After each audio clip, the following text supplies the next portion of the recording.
एक बार सब साथ मिल करके लंबे स्वर से ओमकार का उच्चारण करेंगे।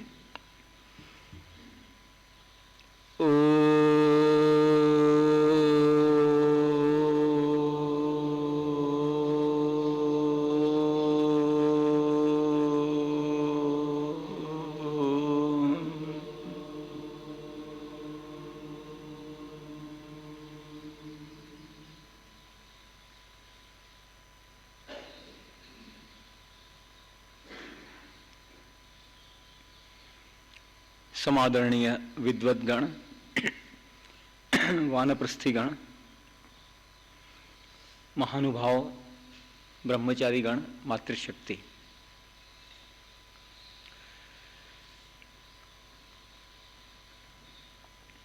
प्रातः काल की वेला में हमने अनेक उत्तम कार्यों को किया है।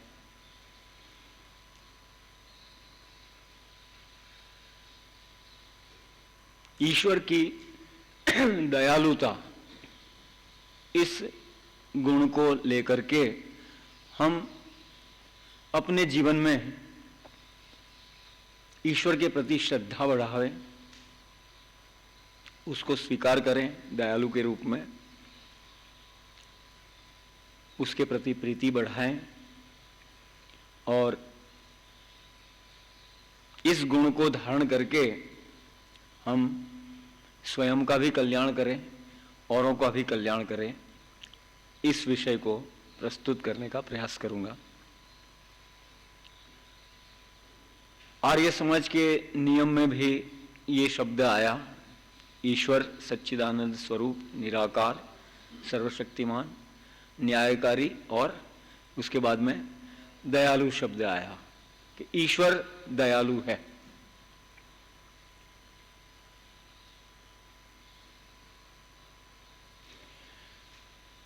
उपनिषद का प्रसंग है कि प्रजापति की 3 संतानें होती है। ये इस कथा से मुझे ये भी याद आया कि भाई कभी कभी क्या होता है, कभी कभी सभा में हमारे पास बहुत अल्प समय होता है कि भाई 3 मिनट में कुछ उपदेश दो, तो बड़ी कठिन स्थिति हो जाती है कि 3 मिनट में क्या उपदेश देवे। तो 3 मिनट में भी उपदेश देने की कला हमारे पास होनी चाहिए। 1 मिनट कहे तो 1 मिनट का उपदेश देने की भी होनी चाहिए। अलग अलग व्यक्तियों के अनुसार अनुरूप उपदेश, प्रेरणा देने की क्षमता को हम बढ़ावें। तो ये 3 मिनट का उपदेश है। प्रजापति की 3 संतानें जाकर के कहती है बारी बारी कि हम महाराज जी हमारे कल्याण के लिए कुछ उपदेश करिए। तो सर्वप्रथम एक ग्रुप गया, एक दल गया, उसका नाम था राक्षस।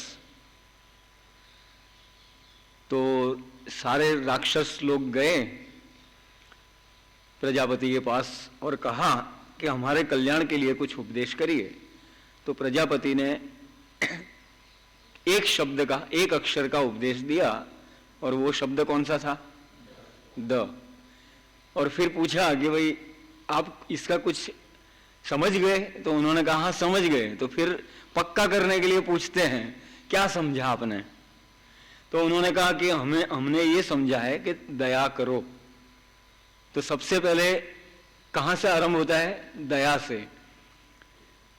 हम इसी मनुष्य शरीर में राक्षस हैं और कभी हम मनुष्य बन जाते हैं साधारण, और आगे चल करके हम देव भी बन जाते हैं। तो ये 3 दल हो जाते हैं इसी मनुष्य शरीर में। तो प्रजापति जी ने कहा कि ठीक है, आपने ठीक समझा है कि आप दया करिए, आप राक्षस लोग हैं। हमने ये समझा है कि हम राक्षस हैं, दूसरे के हित का विचार नहीं कर पाते हैं, हमारा अपना ही हित सोचते हैं, और इसके कारण हम दूसरों का बहुत सारा नुकसान पहुंचाते हैं, हानि पहुंचाते हैं। तो आगे से हम दया की भावना रखेंगे, कल्याण की भावना रखेंगे, आत्मवत सोचेंगे, दूसरों के सुख दुख को हम अपने सुख दुख के तुल्य समझेंगे तो हमारा कल्याण अवश्य होगा। अब जो है दूसरा ग्रुप जो है वो साधारण मनुष्यों का था, वो वहां पर गया प्रजापति जी के पास, तो उनको भी एक अक्षर का उपदेश दिया गया, वही शब्द द। तो फिर पूछा गया कि आपने समझ लिया? तो हाँ जी समझ लिया। क्या समझे? तो द शब्द से क्या समझना होता है मनुष्यों को? दान। तो यही भावना जो है आगे बढ़ेगी कि भाई आपके मन में दया तो है, अब जो है अपना कुछ चमड़ी घिसा करके दूसरों का भी कल्याण करें, दूसरों को कुछ प्रदान करें, अपने पास सारा का सारा मत रखें। तो ये हुआ दान। दया से आगे बढ़े तो दान। तो प्रजापति जी ने कहा कि ठीक है, आप लोग अपनी कंजूसी की जो भावनाएं हैं उन भावनाओं का त्याग करके त्याग की भावना को बढ़ाएं, दान की भावना को बढ़ाएं, आपका अवश्य कल्याण होगा। और तीसरा ग्रुप जो है देवों का गया कि जो दान तो देते हैं परंतु वो अपना समझ करके देते हैं कि मैं दे रहा हूं, मैं ये कर रहा हूं, ऐसी भावनाएं उसके मन में उभरती है। तो उन देवों को भी आगे कल्याण चाहिए या नहीं चाहिए? उन देवों का भी आगे रास्ता प्रशस्त कैसे होगा? तो उनको भी एक अक्षर का उपदेश क्या दिया गया? द। और फिर पूछा गया कि आपने क्या समझा? तो उन्होंने कहा कि हमने ये समझा कि दमन करो, यानी कि हमारे मन में जो विपरीत भावनाएं आती है, अभिमान की भावना आती है कि हम बड़े अच्छे हैं, ये जनता तो दूसरे लोग कैसे खराब हैं, कितने स्वार्थी हैं, उसके बीच में हम अच्छे हैं, तो हमारे में ये भावनाएं आती हैं, तो हम आपके समर्पित होकर के आपकी आज्ञा के अनुकूल अपना सर्वस्व दान करने के लिए तैयार रहें और स्वस्वामी संबंध न बनावे कि ये मैं कर रहा हूं, मैंने दिया है। ये भावनाएं जो है हमारे अड़चन है हमारी प्रगति में, उन्नति में, तो हम दमन करें, ये हमने समझा है। तो प्रजापति ने कहा कि आपने ठीक समझा।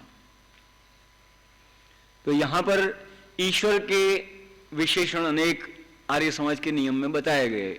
इसमें यह आया कि दयालु, ईश्वर की दया पर विचार करना चाहिए। ईश्वर की सर्वहित की भावना क्या है? ईश्वर हमारे लिए आदर्श है,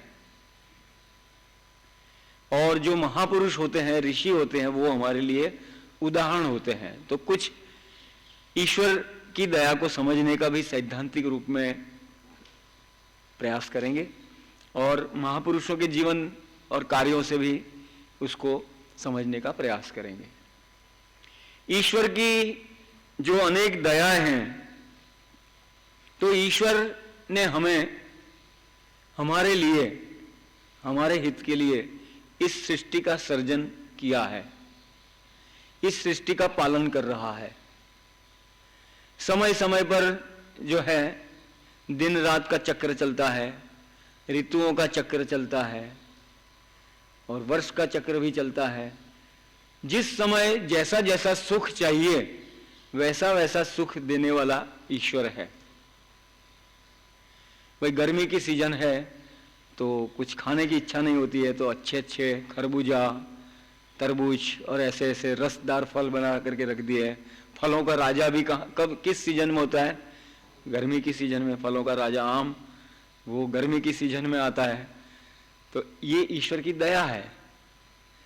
वर्षा काल है तो वर्षा के अनुरूप साग सब्जी तैयार होते हैं। शीत काल में जो है पाचन शक्ति अच्छी होती है तो पुष्टिदायक पदार्थ उपलब्ध होते हैं, शीतकाल में अच्छे होते हैं। तो हर सीजन में अलग अलग फल फूल वनस्पति और फिर औषधि, तो ये ईश्वर की दया है। ये सारे चक्र चलते हैं।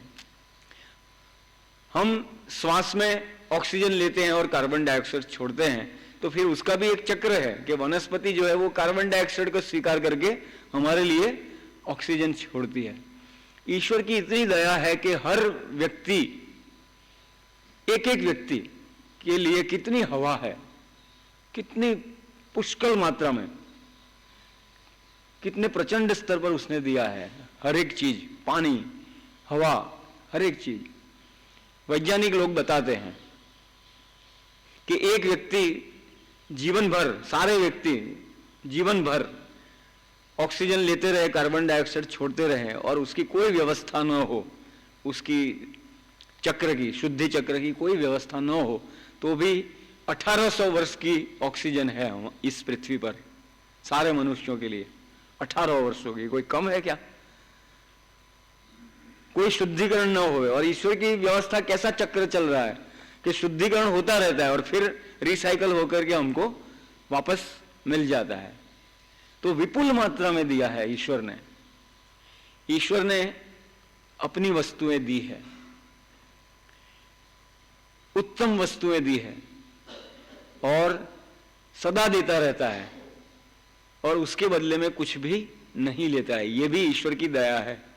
ईश्वर हमसे शुल्क लेने लगे तो हम कहां से चुकाएंगे? तो ईश्वर की दया यह भी है कि ईश्वर जो भी देता है बिना शुल्क के देता है। ईश्वर हमारे लिए व्यवस्था करता है, वेदों का ज्ञान देता है। वेदों का ज्ञान हमें नहीं देता तो हम पागल होते, हम मूर्ख होते, असभ्य तरीके से जीते होते हैं। वेदों का ज्ञान देकर के हमें सभ्य और सुसंस्कृत बनाया है ईश्वर ने। ईश्वर ने परंपरा चलाई, ईश्वर ने प्रेरणाएं दी कि भाई विद्वान बनो और जो है जनता का कल्याण करो, विद्या को पढ़ो। तो सभी लोग कुछ ना कुछ विद्या पढ़ते हैं और उसके माध्यम से समाज की सेवा करते हैं, कल्याण करते हैं। ये भी ईश्वर की ही दया है परंपरा से देखे तो। एक चिकित्सक, एक वैद्य, एक डॉक्टर हमें अच्छी सी दवाई देता है और हमें 3 दिन में लाभ हो जाता है। हम परेशान थे, बड़े आकुल व्याकुल थे कि कैसे स्वास्थ्य प्राप्त होवे। इसीलिए तो रोगी का नाम क्या होता है? रोगी को संस्कृत में क्या कहते हैं? आतुर। क्या कहते हैं? आतुर। वो आतुर है कि मैं कैसे ठीक हो जाऊं। उसमें धैर्य नहीं होता है, वो आतुर होता है, धैर्य को खो बैठता है। तो वैद्य जो है उसको अच्छी औषधि देता है और मार्गदर्शन देता है खान पान का और उसको ठीक कर देता है। ये भी ईश्वर की दया है। ईश्वर ने हमारे उपकार के लिए जो है अनेक प्रकार की भूमि में से भी जो है खनिज आदि पदार्थ मिलते हैं, ये भी हमारे लिए बहुत लाभकारी होते हैं। तो सूर्य, चंद्र, नक्षत्र और ये सब जो है हमारे कल्याण के लिए बनाए हैं।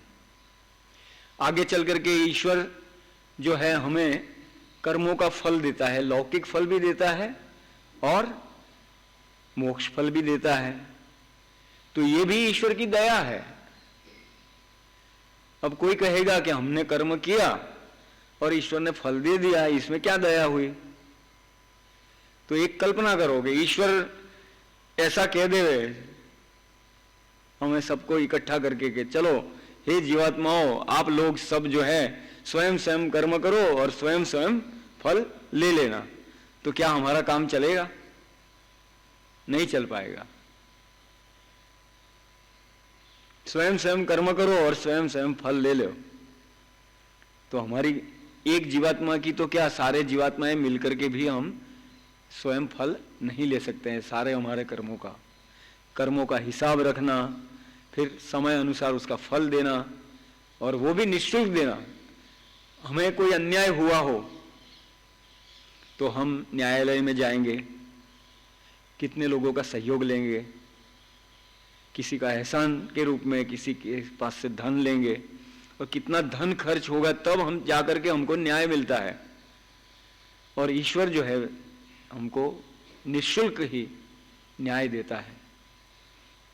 कोई हमारी हानि करता है तो ईश्वर कहता है कि गारंटी लेता है कि भाई मैं आपकी हानि की पूर्ति करूंगा, क्षति पूर्ति करूंगा, और जिसने आपकी हानि की है उसको दंड भी दूंगा, इतनी गारंटी लेता है।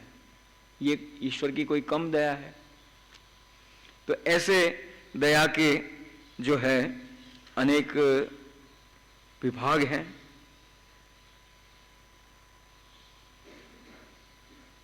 अज्ञानी लोग जो है वेदों को पढ़ते नहीं हैं, वेदों की आज्ञाओं के विरुद्ध चलते हैं। अज्ञानी लोग, मूर्ख लोग, दुराग्रही, अठी लोग, और इस सृष्टि को दूषित करते हैं अपने कार्यों से। उसके उपरांत भी जो है ईश्वर सृष्टि बनाना बंद नहीं करता है। ये ईश्वर की सबसे बड़ी दया है।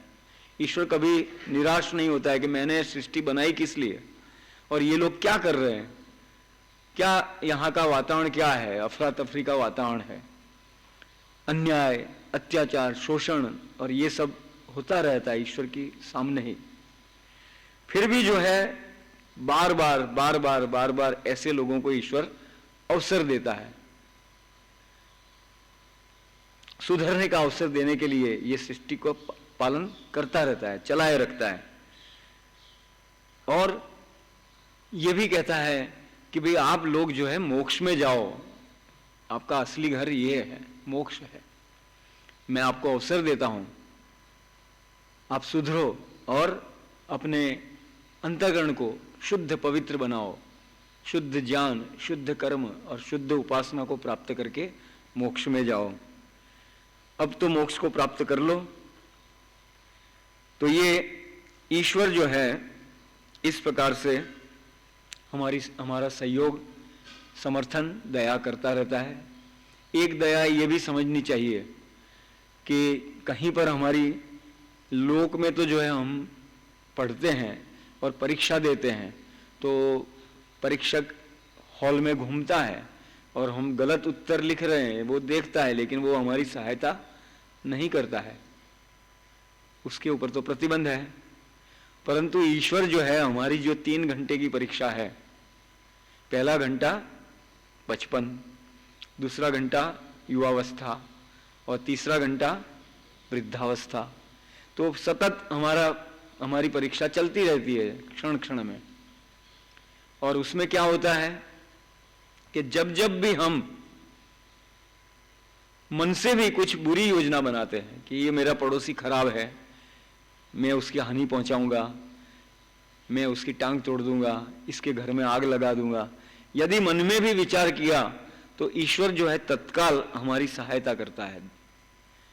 क्या सहायता करता है? रोकता है, हमें लाल बत्ती दिखाता है कि खबरदार ये खराब काम है। भय, शंका और लज्जा उत्पन्न करता है।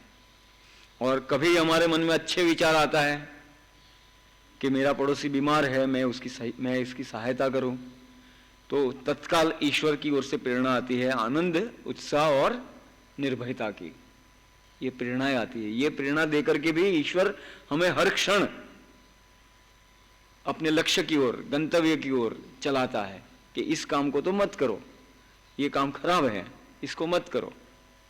तो ये भी ईश्वर की एक दया है। तो ईश्वर की दया ये सैद्धांतिक रूप में समझने का प्रयास किया। अब व्यवहारिक रूप में हम क्या दया कर सकते हैं? तो ईश्वर ने हमें जो तन, मन, धन दिया है, जिसको जो भी दिया है, जिसके पास जो भी है, उससे वो दया कर सकता है, सर्व का हित चाह सकता है। कैसे? मन से हित की भावना रखना और जो है सहयोग, समर्थन देना, तन से, मन से और धन से। तो सर्वप्रथम तन से कैसे दे सकते हैं कि भाई हम तन से कुछ सेवा कार्य करें, जहां कहीं कुछ कमी हो तो उसको दूर करने का प्रयास करें। जैसे कि हम ईश्वर के एक प्रकार से ईश्वरमय रहने का प्रयास करते हैं, वेदों को पढ़ने का प्रयास करते हैं, तो हमारा हर एक स्थान, रहने का स्थान, पढ़ने का स्थान, मार्ग है, हर एक वस्तु जो है अच्छी होनी चाहिए, सुंदर होनी चाहिए। तो कहीं पर भी कुछ कमी हो तो उसको तत्काल हम दूर करें। एक अहमदाबाद में एक स्कूल है, विद्यालय है, उसका नाम है महाराजा अग्रसेन स्कूल। वहाँ के एक निदेशक थे श्याम सुंदर लालजी अग्रवाल, शायद अभी भी होंगे, रुग्ण थे, अभी मैं पिछली बार मिला। तो उन्होंने क्या कहा कि हमारे यहाँ स्कूल में नियम है। क्या नियम है? स्वच्छता के संबंधी, कि हमारे यहाँ जो भी मार्ग है या क्लासरूम है, जहां पर भी कोई छोटा सा भी तिनका या कूड़ा जो भी व्यक्ति सबसे पहले देखता है वो उसे उठा लेता है और उसको डस्टबिन में यानी कि कूड़ा पात्र में डाल देता है। ऐसा नियम है। तो हमारी स्कूल जो है व्यवस्थित और सुंदर रहती है। सबके ऊपर ये नियम है कि जो भी व्यक्ति, किसी ने भी देखा, पहले तो कूड़ा करना नहीं है, लेकिन किसी ने, कोई बाहर का व्यक्ति आ गया और उसने कूड़ा कर दिया, तिनका भी डाल दिया है या कोई पुड़िया जो है पॉलीथीन डाल दिया, तो जो भी व्यक्ति उसे पहले देखता है वो उठा करके उसको कूड़ेदान में डालेगा। हमारे प्रथम सत्र में, दर्शन योग महाविद्यालय के प्रथम सत्र में एक ब्रह्मदेव जी नाम के थे। तो वो मैसूर कर्नाटक में रहते हैं। हमारे पुराने छात्र जो है शायद हो सकता है मिलने भी गए होंगे मैसूर में। तो वो, उन्होंने एक अच्छी प्रेरणा दी कि हमारी एक एक वस्तु बोलनी चाहिए, हमें बोलने की आवश्यकता नहीं है।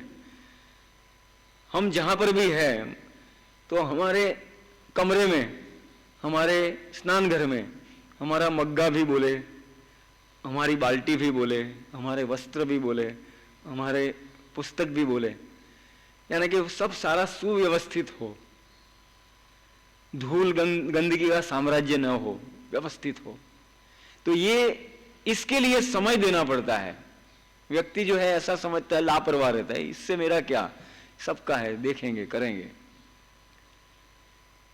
तो सुव्यवस्था बनाने में जो भी हम सहयोग दे सकते हैं उसको देना, ये हमारी दया है, ये हमारा दान है। और भी आगे चलते हैं तो हमें बहुत सारा सिखाया गया। आचार्य ज्ञानेश्वर जी ने बहुत सारा सिखाया। कोई भी व्यक्ति मिलने आवे तो उसका सत्कार करो, उसको यथा योग्य, नजदीक से आया है तो उसको जलपान कराओ, दूर से आया तो भोजन का समय भोजन कराओ, आवास व्यवस्था देखो, सब व्यवस्था देखो, और उसको हमारी पुस्तकें दो, पैम्फलेट दो, कैलेंडर दो, हर चीज दो। और वो यदि दान देता है तो बाद में स्वीकारो, पहले उसको दे दो, पहले उसको दे दो और फिर उसका दान स्वीकारो। दान स्वीकारना भी धर्म है, लेकिन सबसे पहले देने की भावना रखो। वो कहते थे कि मैं रोज सुबह उठ करके विचारता हूं कि आज मैं क्या दूं। तो जितने भी लोग इनके संपर्क में आए वो जानते हैं कि वो देने में बहुत मानते थे। फल है, मिठाई है, शरबत है, जैसा जैसा सीजन है, सीजन सीजन की वस्तु स्वयं जाकर के लाना और बांटना, बंटवाना, तो ये काम उनकी ओर से होता था। ऐसे ही पूज्य स्वामी सत्यपति जी के साथ भी मुझे रहने का अवसर मिला। तो एक जगह पर हम गए तो बड़ी जनसंख्या हुई, बड़ी सभा हुई और बड़ा उत्सव हुआ। तो एक व्यक्ति को उन्होंने देखा जो सेठ जैसा लगता था, कोई चांदी के बटन भी थे और ऐसे था। तो स्वामी जी उनके पास में जाकर के क्या कहते हैं कि ये जो चांदी के बटन और आभूषण जो है, ये पहनना जो है आज के युग में सुरक्षित नहीं है। आप ऐसे आभूषण मत पहनिए, यानी सुरक्षित नहीं है। फिर दूसरा उन्होंने क्या कहा, उन्होंने देख लिया कि ये धनवान है तो उन्होंने प्रश्न ये पूछा, क्या कुछ दान भी देते हो? सीधा ही तीर चला दिया, क्या कुछ दान भी देते हो? तो फिर एक पड़ोस में एक व्यक्ति था, उसने कहा कि हाँ जी स्वामी जी, ये दान देते हैं, आज का भोजन भी उनकी ओर से ही है। तो स्वामी जी ने कहा ठीक है। इन्होंने दान की प्रेरणा दे दी, कुछ दान भी देते हो क्या? छोटा बच्चा जो है कहीं किसी घर में चले गए तो पूज्य स्वामी सत्यपति जी क्या करते, छोटा बालक 1 साल का 1.5 साल का है तो उसको कुछ वस्तु दे देते थे, तो वो अपनी मुट्ठी में बंद कर लेता था। फिर स्वामी जी क्या करते थे, उसकी मुट्ठी खुलवा देते थे जबरदस्ती और उससे छीन लेते थे, वो वस्तु छीन लेते थे। बच्चा रोता था, उसको रोने देते थे 2 मिनट, 1 मिनट, 2 मिनट, फिर जो धीरे से वो वस्तु वापस दे देते थे।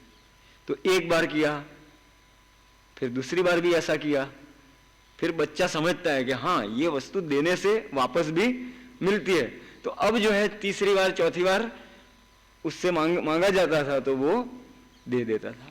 तो भाई देने का स्वभाव बना दिया। बच्चे के लिए ये पाठ है।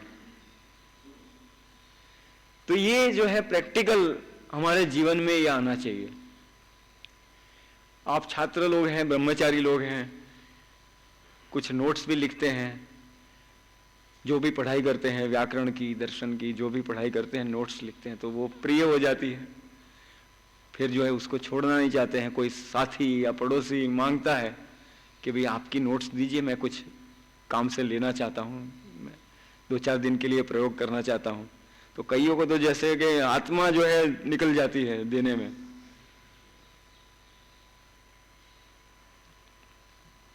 तो आचार्य ज्ञानेश्वर जी जो है वो ये कहते थे कि कोई व्यक्ति यदि सहायता मांगने के लिए आता है तो उसको अवश्य सहायता देनी चाहिए। मांगने पर भी जो नहीं देता है तो वो जो है बड़ा दुष्ट है, वो बड़ा खराब है व्यक्ति ऐसा, मांगने पर भी जो नहीं देता। तो ये हम अपने जीवन में इस प्रकार से ईश्वर की दया को भी समझे, महापुरुषों की भी दयाओं को समझे। ईश्वर हमारा आदर्श है और महापुरुष हमारे लिए उदाहरण है। तो हम अपना तन से दान करें, यानी कि सेवा करें, अपनी वस्तुओं को व्यवस्थित रखें, स्वच्छ रखें, चमकती रखें। और मन से हम क्या सहयोग कर सकते हैं कि जो अच्छी बातें हैं वो दूसरों को सिखाएं, दूसरों को प्रेरित करें। ये मन का सहयोग हो गया। हमने जिस बात को अच्छा समझा उस बात को दूसरे को भी बतावें। अच्छे अच्छे सुविचारों को संग्रह करें। हर एक कक्षा में कुछ न कुछ लिखते रहें। तो एक कक्षा में 5 बातों को लिखिए तो 1 साल में आपके पास कितनी बातें हो जाएगी। हर दिन आपके 4-4, 5-5 क्लास चलती है। तो वर्ष में जो है आप जब आपका कोर्स समाप्त होते होते तो आप जो है 10,000 प्रवचनों को सुन लेंगे। इतना संग्रह हो जाएगा। तो उसको कुछ दो भी तो सही, केवल संग्रह मत करते रहो। जो आपसे कनिष्ठ है, आपके बाद आया है, उसको अच्छी बातें सिखाओ, ये आपका दान होगा। उसको नियम सिखाओ, अनुशासन सिखाओ, ये आपका दान होगा, ये मन का दान हुआ। और ईश्वर ने जिनको धन दिया है वो धन से सेवा करें, सेठ लोग जो है। और इस प्रकार से जो सहयोग कर सकते हैं वो धन से सहयोग करते। तन मन धन से हम सर्वहित की बात जिसमें हो ऐसे कार्यों को करें। तो ईश्वर की दया को हमें समझना है और उसको धारण करना है और उससे जो है हम लाभ उठा करके जीवन में उतार करके हम ईश्वर से हम भौतिक आनंद को भी प्राप्त करें, इस लोक में भी हम आनंदित रहें और आगे चल करके हम मोक्ष सुख को भी ईश्वर की दया से हम प्राप्त कर सके। तो ये प्रेरणा हमें इस गुण के ऊपर चिंतन करके प्राप्त करनी है। ओम शांति।